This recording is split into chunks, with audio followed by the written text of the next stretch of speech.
পশ্চিম মেদিনীপুর জেলার পিংলাক ব্লকের পিণ্ডুরুই গ্রাম। বর্তমান তমলুক বিধানসভার বিধায়ক ডক্টর সৌমেন কুমার মহাপাত্রের বাড়ি। সারা বছর তিনি পূর্ব মেদিনীপুর জেলার পাশকুড়ার বাড়িতেই থাকেন। রাজনীতি, মন্ত্রিত্ব, শিক্ষকতা, ব্যবসা বাণিজ্য সবকিছুতেই সারা বছর কেটে যায়, কিন্তু এই পুজোর সময় দেশের বাড়িতে হাজির হন সবাই, থাকেন তিনিও। আমি দেখছি এই পুজো আমি যবে থেকে জন্ম তবে থেকেই দুর্গাপুজো হয়, আর তবে থেকেই দাদু আমার পুজো করে। সপ্তমীর দিন, সপ্তমী, অষ্টমী, নবমী 3-4 দিনই করে পুজো। আর এই পুজোয় হচ্ছে যে আমাদের বাড়ির যারা সদস্য সবাই যে যেখানেই থাকুক না কেন, ষষ্ঠী সপ্তমীর মধ্যে সবাই চলে আসে। পুজোর তো আমরা সব আনন্দ করে সবাই। হ্যাঁ, আনন্দ করি সবাই। মানে এই পুজোর যে 4টে দিনে সব বাড়ির সবাই একত্রে যে মিলিত হয়, যে আমরা সবাই আনন্দ হয়। আপনার নাম? আমার নাম রুদ্রনীল মহাপাত্র। এই বাড়ির পুজো 100 বছরের পুরনো। নিজের হাতেই পুজো করেন বিধায়ক সৌমেন মহাপাত্র। বাড়ির পুরনো স্বাভাবিক রীতি মেনেই আজও পালিত হয় দুর্গাপুজো। এই পুজো আমরা আমি আপাতত এসে দেখছি পুজো হচ্ছে, তখন ঘটে পুজো হতো আমাদের ওই ভিতরের এতে। তারপরে আমার শ্বশুরমশাই এই পুজো তুলেছিলেন। তারপর নাহলে শীতলা মন্দিরে আমাদের পুজো হতো।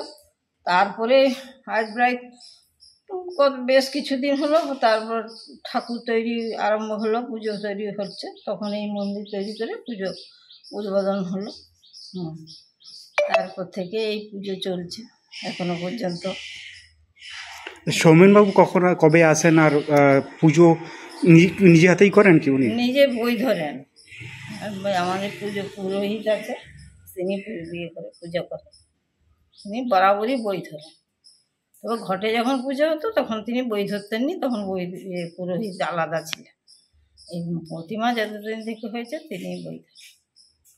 স্যার কবে আসে? পুজোর দিন কবে আসে? বেশিরভাগই ষষ্ঠীর দিনই আসেন। সন্ধ্যাবেলায় ষষ্ঠীর দিনই আসে। তবে এবারে কবে আসবে সেটা বলতে পারবো না। ষষ্ঠীর দিনই নাকি চলে আসে। অষ্টমীতে পুজো উনি করেন? হ্যাঁ, অষ্টমী সপ্তমী থেকেই করে। সপ্তমী, অষ্টমী, নবমী, দশমী।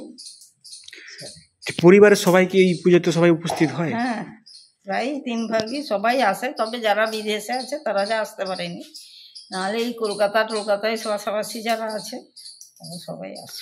আপনাদের এই বাড়ির পুজো কি নামে পরিচিত? এই সর্বজনীন দুর্গোৎসব। না, সর্বজনীন নয়, বাড়ির সর্বজনীন কেন?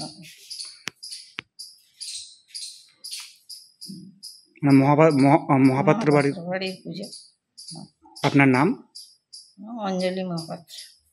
আপনি বাড়ির কোন বড় সদস্য নাকি? এখন সবচেয়ে বড় আমি। তারপরে তারা সব মারা গেছেন, অনেকে মারা গেছেন। এই বাড়িতে রয়েছে নবপত্রিকার পুজো, মহাষ্টমীর দিন কুমারী পুজো, এমনকি পুজোর পরে কুমড়ো বলি দেওয়ারও রেওয়াজ রয়েছে। সব মিলিয়ে পুজোর কয়েকটা দিন বেশ আনন্দে মজাতেই কেটে যায়। পিংলা থেকে নিজস্ব প্রতিনিধির রিপোর্ট, ANM নিউজ। আরও খবরের আপডেট পেতে সাবস্ক্রাইব করুন আমাদের ইউটিউব চ্যানেলটি আর বেল আইকনে ক্লিক করুন নোটিফিকেশনস পেতে।